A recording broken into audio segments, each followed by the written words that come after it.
My name is Anusha. I am studying Dr. B.R. Ambedkar Vocational Junior College from Gadwal. ముందుగా మనం చర్చించబోయే అంశం కాలుష్యం.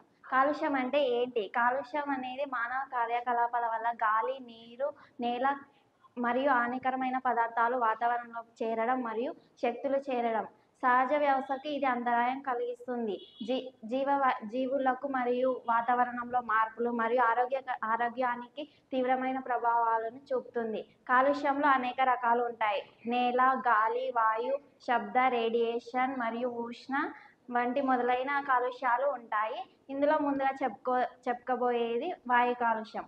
వాయు కాలుష్యం అనేది కర్మాగారాల నుండి వెలువడే పొగ, అలాగే వాహనాల నుండి వచ్చే పొగ ద్వారా ఈ వాయు కాలుష్యం అనేది జరుగుతుంది. దీని వలన మనకు ఊపిరితిత్తులు పాడవుతాయి, అలాగే గుండె సంబంధిత వ్యాధులు వస్తాయి. వాయు కాలుష్యానికి నియంత్రించడానికి తీసుకోవాల్సిన చర్యలు ఏమిటంటే ఎలక్ట్రానిక్ వాహనాలను ఉపయోగించాలి, అలాగే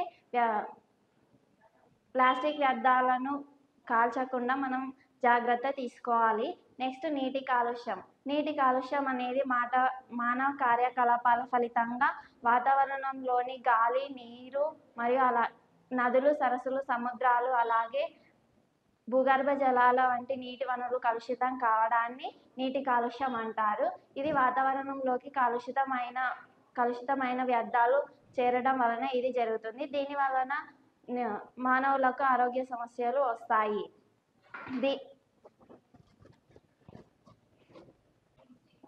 నీటి కాలుష్యం ఎలా జరుగుతుందంటే మనం గృహాల్లో వాడే వ్యర్థాలను నీటిలోకి పంపించడం, అలాగే పరిశ్రమల నుండి వచ్చే కలుషితమైన నీటిని నదుల్లోకి, సరస్సుల్లోకి, సముద్రాల్లోకి వదలడం వలన నీటి కాలుష్యం జరుగుతుంది.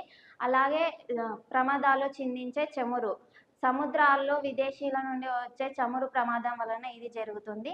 దీనిని నియంత్రించడానికి తీసుకోవాల్సిన చర్యలు ఏమిటంటే డంపింగ్ యాష్ను ఉపయోగించాలి, అలాగే పరిశ్రమల నుండి వచ్చే కలుషితమైన నీటిని శుభ్రపరిచి నదుల్లోకి వదలాలి, అలాగే కంటెన్స్ని ఉపయోగించాలి, అలాగే తగు జాగ్రత్తలు తీసుకోవడం వలన మనం నీటి కాలుష్యాన్ని నియంత్రించవచ్చు. వాటన్నిటిని తీసుకోవడం వలన మానవులకు వాటిని తాగడం, అలాగే స్నానం చేయడం వలన మానవులకు అనేక రకాల రోగ వ్యాధులు వస్తాయి. అవి ఏమిటంటే కలారా, టైఫాయిడ్, విరేచనాలు, పోలియో వంటి అనేక రకాల వ్యాధులు వస్తాయి. నెక్స్ట్ మనం చెప్పుకోబోయేది నేల కాలుష్యం. నేల కాలుష్యం అనేది విషపూరిత రసాయనాలు, పారిశ్రామిక వ్యర్థాలు, వ్యవసాయ రసాయనాలు, అలాగే పారవేయని వ్యర్థాల వలన ఇది జరుగుతుంది.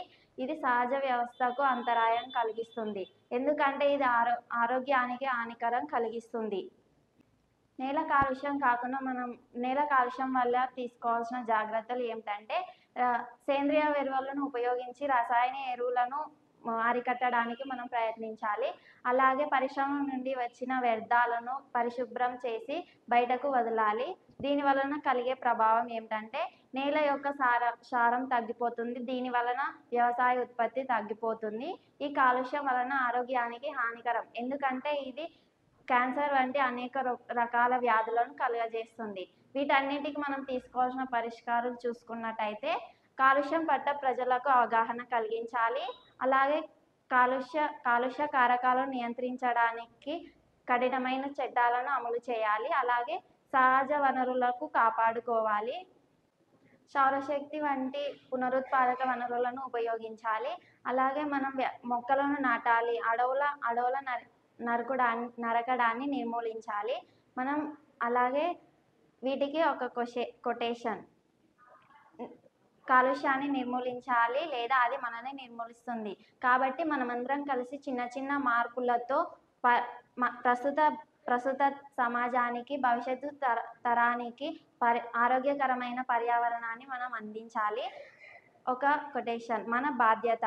గాలి కలుషితం, నీరు కలుషితం, భూమి కలుషితం, ఆకాశం సైతం కలుషితమై పోగా తెలివిగా జీవున్న ఆలోచించగలిగే మనమేగా ప్రకృతి పరిరక్షకులం. ధన్యవాదములు.